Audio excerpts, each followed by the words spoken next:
عمران خان کی بینائی کا کم ہونا، کیوں آپ نے 3 سال عمران خان کو ایسی حالت میں رکھا کہ قوم کے لیڈر کی بینائی پہ فرق پڑا ہے؟ میں دعوے سے یہ کہتا ہوں کہ قوم کا لیڈر جو ہوتا ہے اس کی آنکھوں میں قوم اپنا مستقبل دیکھتی ہے۔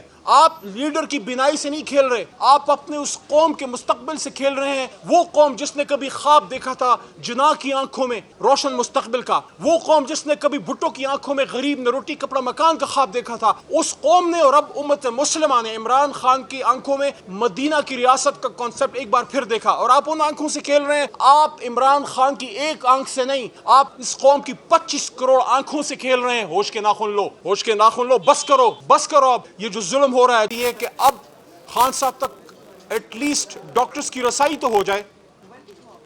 3 چیزوں کو میرے خیال میں آج امپورٹنٹ چیزوں کو ایڈریس کیا گیا۔ سب سے اہم صحت کی بات ہے، اور میں نے کنسرن دیکھا عدالت عظمیٰ میں، سپریم کورٹ آف پاکستان کے بینچ میں، کہ ان کو فکر میں نے دیکھی کہ خان صاحب کی صحت کی فکر ہے، اور انہوں نے اسی وجہ سے اس کے حوالے سے یہ ڈائریکشن دی کہ کی اسپیشلسٹ کی ٹیم ہے جو آپتھمالوجسٹ جو صرف آنکھوں کا علاج کرتے ہیں، کم از کم ان کو تو رسائی دی جائے۔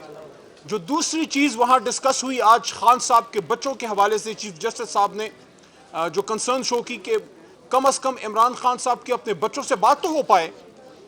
اور تیسرا، کتابوں کے متعلق ہمارے وکیل صاحب نے، سلمان صفدر صاحب نے، سردار کھوسا صاحب نے جب کنسرن کا اظہار کیا، اور آپا بھی ڈائس پہ ایک دفعہ گئی، میں نے دیکھا، تو جو ڈائریکشن میں سمجھا ہوں وہ یہ ہے کہ کتابیں بالکل خان صاحب تک ملنی چاہیے، اور چیف جسٹس صاحب نے جو ڈائریکشن دی اٹارنی جنرل صاحب کو کہ اگر ڈاکٹر الاؤ کریں کہ خان صاحب کی آنکھوں کی کنڈیشن ایسی ہے کہ وہ کتاب پڑھ سکتے ہیں تو ان کو کتابیں دی جائیں۔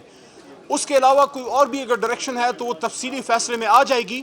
تینوں باتیں اہم ہیں، خان صاحب کی صحت سب سے اہم، بچوں سے، قاسم صاحب سے، سلیمان خان صاحب سے بات انتہائی اہم، اور تیسری بات جو ہے خان صاحب تک کتابوں کی رسائی۔ جس چیز کی مجھے ایک خدشہ ہے، اگر وہ بھی ہو جاتا تو کیا مذائقہ تھا اگر آج آپا کے لیے ایک آرڈر آ جاتا کہ خان صاحب کی سسٹرز یا ان کے کوئی فیملی ممبر، ظاہر ہے سسٹرز ہی سب سے قریب ہیں اس وقت باہر جو ہیں، ان کی رسائی ہو جاتی، کم از کم آپا کی ملاقات ہو جاتی، یا بیرسٹر گور صاحب جو چیئرمین ہیں تحریک انصاف کے، یا محترم سلمان راجہ صاحب جو جنرل سیکرٹری ہیں، کم از کم ایک وکیل جو ان کے اپنے وکیل ہیں، پارٹی آفس بیرر ہیں، یا آپا کی کو ملاقات کا بھی آرڈر آ جاتا تو یہ جتنے شکوک و شبہات ہیں وہ اور بھی کم ہو جاتے۔ لیکن ایک چیز مجھے آج کورٹ روم نمبر 1 میں بیٹھے بیٹھے مجھے بہت افسوس ہوا، اور میں پچھلے تقریباً 13-14 سال سے اس کورٹ روم نمبر 1 میں خان صاحب کے ساتھ آتا رہا ہوں۔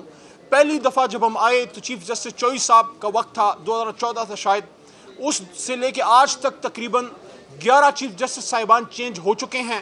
11 چیف جسٹس چینج ہو گئے، لیکن ملک میں نہ آئین کی حکمرانی آئی، نہ انصاف کا بول بالا ہوا۔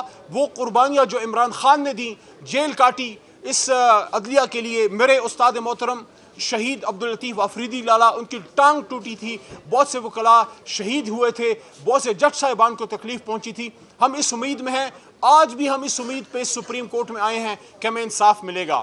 حالانکہ 26ویں اور 27ویں ترمیم کے بعد کیا نہیں ہوا، لیکن اس کے باوجود ہم آئین پہ یقین رکھنے والی جماعت ہیں۔ لیکن مجھے کورٹ روم نمبر 1 میں اس چیز پہ دکھ ہوا کہ جب ان کی آنکھ کی کنڈیشن پہ رپورٹ پیش کی جا رہی تھی، مجھے دکھ اس چیز کا ہوا، میں نے اپنے بھائی اجاز کو بھی کہا جو مردان سے آتے ہیں، تشریف لاتے ہیں ہمیشہ، مجھے دکھ اس کا ہوا کہ یار عمران خان صرف تحریک انصاف کا چیئرمین نہیں ہے، وہ ایک صرف سابق وزیر اعظم بھی نہیں ہے، وہ اس ملک کا زندہ ایک ہیرو ہے، اور اس سے بھی بڑھ کے آج امت مسلمہ کا لیڈر ہے۔ امت مسلمہ میں 3-4 ہی آپ کے پاس لیڈر رہ گئے ہیں، یا طیب اردگان صاحب ہیں، یا محمد بن سلمان صاحب ہیں، یا عمران خان صاحب ہیں۔ تو اس وقت یہ عمران خان صرف تحریک انصاف کی نہیں، امت مسلمہ کے لیے امپورٹنس ہے، ان کی پاکستانیوں سے بھی زیادہ امت مسلمہ کے لیے امپورٹنس ہے۔ پاکستان کے لیے جتنی اسٹریٹجیکلی امپورٹنٹ آپ کے نیوکلیر ایسٹس ہیں، اتنا ہی آپ کا ایک لیڈر جو ہے وہ ایک اسٹریٹجک ایسٹ ہوتا ہے۔ لیڈر نہ ادارے میں بنتا ہے، لیڈر کو نہ ٹرین کر سکتے ہیں، لیڈر کو نہ بنا سکتے ہیں، نہ لیڈر کو امپورٹ کر سکتے ہیں۔ لیڈر اس مٹی سے نکلتا ہے اور وقت اس کی پرورش کرتا ہے۔ لیکن افسوس کہ ہم اپنے ملک میں اپنے لیڈرز کی حفاظت نہ کر سکے، ہم ان کا خیال نہ رکھ سکے، نہ قائد اعظم کا خیال رکھ سکے، نہ بھٹو صاحب کا رکھ سکے، اور نہ عمران خان صاحب کا۔ اللہ کا کرم ہے کہ خان صاحب زندہ ہے، ورنہ وزیر آباد میں لوگوں نے تو اپنی کوشش کر لی تھی۔ میں یہ سمجھتا ہوں مجھے بڑا دکھ ہوا کہ اپنے لیڈر کے ساتھ ہم کیا کر رہے ہیں۔ عمران خان کی بینائی کا کم ہونا، کیوں آپ نے 3 سال عمران خان کو ایسی حالت میں رکھا کہ قوم کے لیڈر کی بینائی پہ فرق پڑا ہے؟ میں دعوے سے یہ کہتا ہوں کہ قوم کا لیڈر جو ہوتا ہے اس کی آنکھوں میں قوم اپنا مستقبل دیکھتی ہے۔ آپ لیڈر کی بینائی سے نہیں کھیل رہے، آپ اپنے اس قوم کے مستقبل سے کھیل رہے ہیں۔ وہ قوم جس نے کبھی خواب دیکھا تھا جناح کی آنکھوں میں ایک روشن مستقبل کا، وہ قوم جس نے کبھی بھٹو کی آنکھوں میں غریب نے روٹی کپڑا مکان کا خواب دیکھا تھا، اس قوم نے اور اب امت مسلمہ نے عمران خان کی آنکھوں میں مدینہ کی ریاست کا کانسیپٹ ایک بار پھر دیکھا، اور آپ ان آنکھوں سے کھیل رہے ہیں۔ آپ عمران خان کی ایک آنکھ سے نہیں، آپ اس قوم کی 25 کروڑ آنکھوں سے کھیل رہے ہیں۔ ہوش کے ناخن لو، ہوش کے ناخن لو، بس کرو، بس کرو اب۔ یہ جو ظلم ہو رہا ہے، جو سندھ میں کراچی میں اس دن ہمارے ممبرز کے ساتھ ہوا ہے، ایکس ایم این اے فہیم صاحب اور ہمارے ایک اور آفس بیئرر اور علی زمان جو ہمارے ایڈوکیٹ ہیں خیبر پختونخوا کے، کیوں ایسا کر رہے ہیں اس قوم کے بچوں کے ساتھ؟ کیوں اتنی نفرت پھیلا رہے ہیں کہ پھر ہم چاہ کے عمران خان بھی چاہ کے پھر ختم نہ کر سکے؟